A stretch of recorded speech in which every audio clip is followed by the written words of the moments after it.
मंत्री डॉक्टर मोहन यादव जी की अध्यक्षता में कैबिनेट की बैठक संपन्न हुई है, जिसमें कई महत्वपूर्ण निर्णय लिए गए हैं। अपर नर्मदा परियोजना, राघोपुर बहुउद्देशीय परियोजना और बसानिया बहुउद्देशीय परियोजना के डूब प्रभावितों के लिए विशेष पैकेज जो प्रावधान था, उसमें 1782 करोड़ रुपए और विशेष पैकेज के रूप में स्वीकृत हुआ है। इससे 5512 करोड़ की 3 जिलों की अनूपपुर, मंडला और डिंडोरी की सिंचाई योजना का काम अब तेजी से शुरू हो सकेगा। इन तीनों जिलों में 71,967 हेक्टेयर जमीन सिंचाई होगी और 125 मेगावाट की बिजली का उत्पादन भी होगा। कुल मिला के डूब प्रभावितों के लिए एक बहुत बड़ी राहत विशेष पैकेज के द्वारा आज स्वीकृत हुई है। मुख्यमंत्री ग्राम सड़क एवं अवसंरचना योजना के सूचकांक को भी 2 से 3 किया गया है। इससे 3,810 कार्य जो लगभग 693.76 करोड़ के, अब उनको भी ये जारी हो सकेगा और उनके काम पूरे किए जा सकेंगे। भोपाल और इंदौर मेट्रो रेल परियोजना के संचालन और रखरखाव के लिए राजस्व मद में बजट का प्रस्ताव आज कैबिनेट में लाया गया था। 25-26 के लिए 90.67 करोड़ की राशि का प्रावधान किया गया है, क्योंकि जैसा भारत सरकार के साथ MOU होता है कि आमदनी और व्यय में जो अंतर होता है उसको राज्य शासन को वहन करना पड़ता है।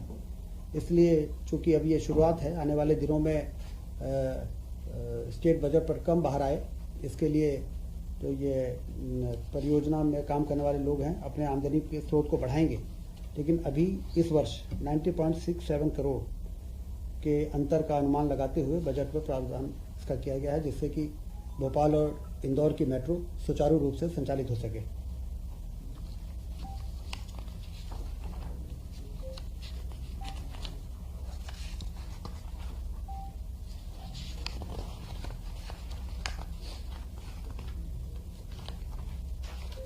मुख्यमंत्री उद्यम क्रांति योजना 26-27 से लेकर 30-31 तक निरंतर रखने का प्रस्ताव था, जिसको मंजूरी मिली है। उद्यम क्रांति योजना से काफ़ी लाभ मिल रहा है निवेशकों को। इस योजना के अंतर्गत 905.25 करोड़ के व्यय के लिए भी स्वीकृति आज कैबिनेट ने दी है। योजना के तहत प्रदेश के 18 से 45 वर्ष के जो स्थानीय युवा को स्वरोजगार हेतु 50,000 से 50 लाख तक का ऋण बैंक द्वारा स्वीकृत किया जाता है। शासन द्वारा 3% प्रतिवर्ष ब्याज में अनुदान तथा 7 वर्ष तक ऋण गारंटी फीस अनुदान दिया जाता है। इस योजना को आने वाले 5 वर्षों के लिए सैंक्शन किया गया है। वन विज्ञान केंद्र की स्थापना होगी। जैसे कृषि विज्ञान केंद्र होते हैं, उसी प्रकार से वन विज्ञान केंद्र एक नया नवाचार है। ये 25-26 से लेके 29-30 तक राज्य में 6 वन विज्ञान केंद्र की स्थापना होगी। इसमें उसके सेटअप के लिए 48 करोड़ रुपए मंजूर किए गए हैं। वन विज्ञान केंद्र की स्थापना प्रदेश में वन क्षेत्र के बाहर वानिकी विस्तार गतिविधियों को बढ़ाने, वन भूमि की उत्पादकता बढ़ाने, काष्ठ के विदोहन से अतिरिक्त आय के साधन हेतु जागरूकता बढ़ाने, रिसर्च, एग्रो फॉरेस्ट्री को कैसे बढ़ाया जा सकता है।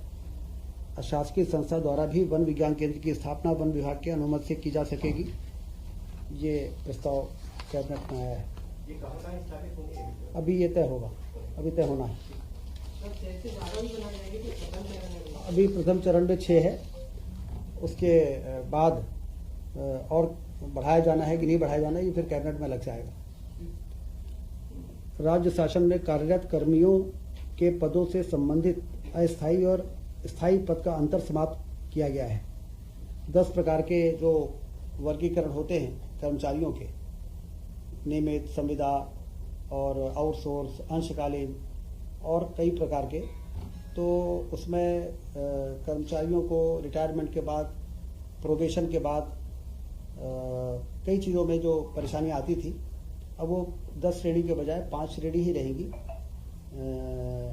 और काफ़ी इससे कर्मचारी वर्ग को राहत मिलेगी। इसमें नियमित, संविदा, आउटसोर्स, अंशकालीन, इस प्रकार के जो आवश्यक श्रेणी हर विभाग के सहमत के बाद तय हुई है वो लोग रहेंगे। बाकी बहुत से ऐसे श्रेणियां थी जिसकी आवश्यकता महसूस नहीं हो रही थी और उनको कर्मचारियों को भी परेशानी होती थी। तो ये बहुत ही महत्वपूर्ण निर्णय आज कैबिनेट ने लिया है।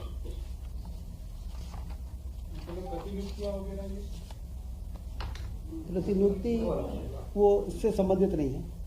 आज जो ये निर्णय है ये काफ़ी लंबे समय से आने वाली परेशानियों को ध्यान में रखते हुए ये किया गया है।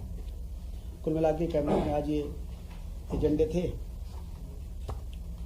जो मुख्यमंत्री जो उद्यम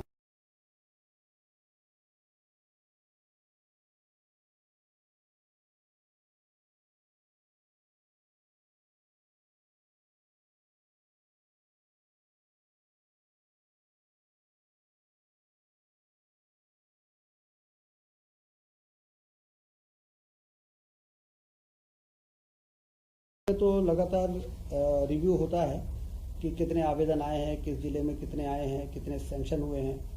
और इंडस्ट्री में तो खास तौर से आप देखिए कि मुख्यमंत्री जी जिस प्रकार से रुचि ले रहे हैं, तो चाहे वो मेजर इंडस्ट्रीज हो चाहे MSME हो, तेजी के से निवेश हो रहा है।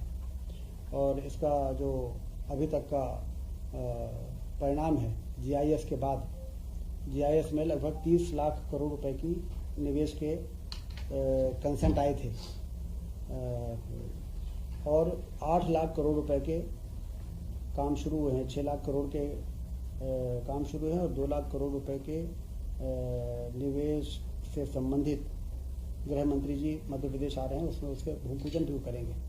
तो कुल मिला के 30% जो लोगों ने MOU किया था, एक्सप्रेशन ऑफ इंटरेस्ट दिया था, उसका 30% जमीन पर उतर जाना ये अपने आप में अभूतपूर्व है।